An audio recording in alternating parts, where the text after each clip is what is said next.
This video was requested by Bartek. Hello and welcome back to Quirk Analysis 101, the series where I give you a detailed rundown on the quirks in the world of My Hero Academia. In the last video, I discussed the ability that belongs to the bubbly, bouncy, anti-gravity gal that is Ochaco Uraraka, and her quirk, Zero Gravity. In today's video, I'll be discussing the quirk that belongs to the magnificent musical master Madonna that is Kyoka Jiro. But before I begin, I'm going to give you a quick reminder to hit that subscribe button and bell icon to keep up to date with all of the new, amazing content the Lunchtime crew is producing.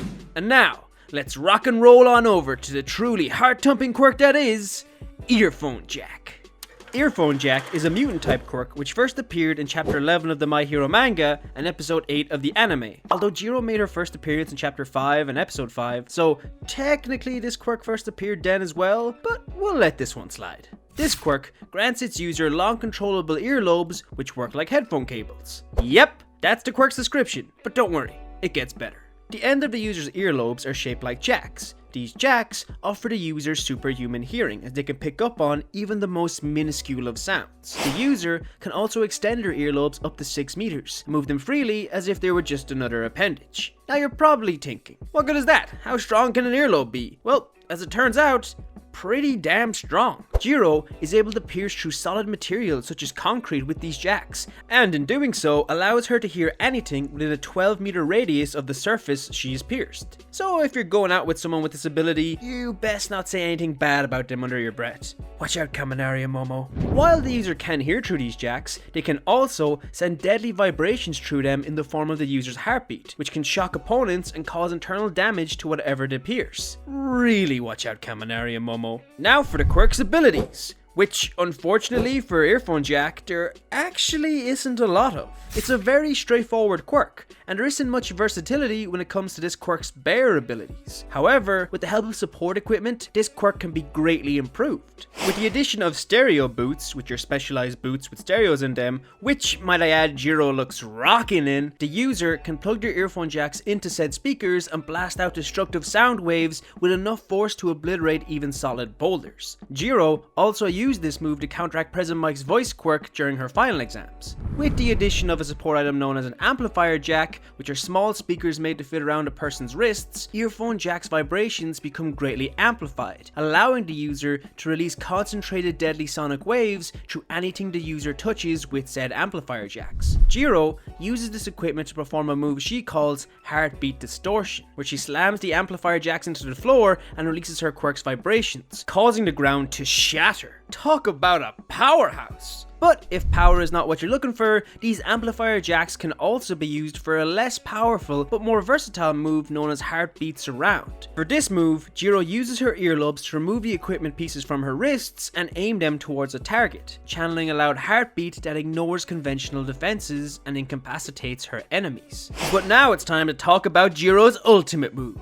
For this move, Jiro directly plugs her earphone jacks into her phone and uses them as, well, earphones. 10 out of 10, best quirk in the series, don't even at me. Actually, please do, it's at the lunchtime. This quirk is unparalleled and undeniably perfect. Or it would be, except for this quirk's many weaknesses. The first and most notable of which is this quirk's reliability on support items. If you take away these items, then this quirk loses a lot of its functionality and usefulness. Note, however, this only refers to combat, as for espionage and for support, this quirk doesn't actually use any additional equipment. Like any other part of her body, however, Earphone Jack is susceptible to damage. This means that while the user is capable of extending the quirk up to 6 meters, this increases the appendage's surface area, and thus offers any opponents more room and opportunities to attack. Earphone Jack sensitivity can also be abused. If the user gets caught off guard by a loud noise or a shockwave while plugged into a wall or in the ground,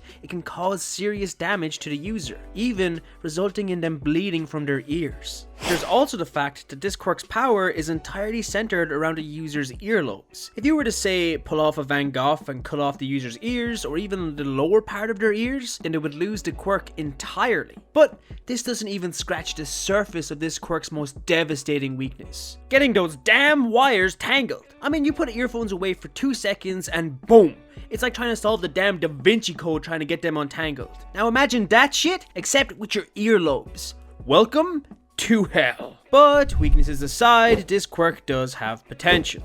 For starters, if the user could train up the quirk allowing them to produce more deadly shockwaves on their own, then this ability wouldn't have to depend entirely on support items for strong offensive attacks. Considering the small but powerful physical nature of Earphone Jack, the user could use this ability in close quarters combat, swiftly and precisely piercing their opponent, targeting the more open but also most vital areas. If the user of this ability could manipulate the vibrations they create, then they could potentially create anti-noise waves. These are sound waves that, once combined with sound waves with the same amplitude but inverted phase or anti-phase, cancel out the sound entirely. Basically, it's a sound wave that can mute other sound waves. This would offer crazy advantages when it comes to stealth and espionage missions. And finally, if the user could control the sound waves they produce, then they could produce waves which match a person's resonant frequency. Now this has so many implications and physicsy stuff behind it.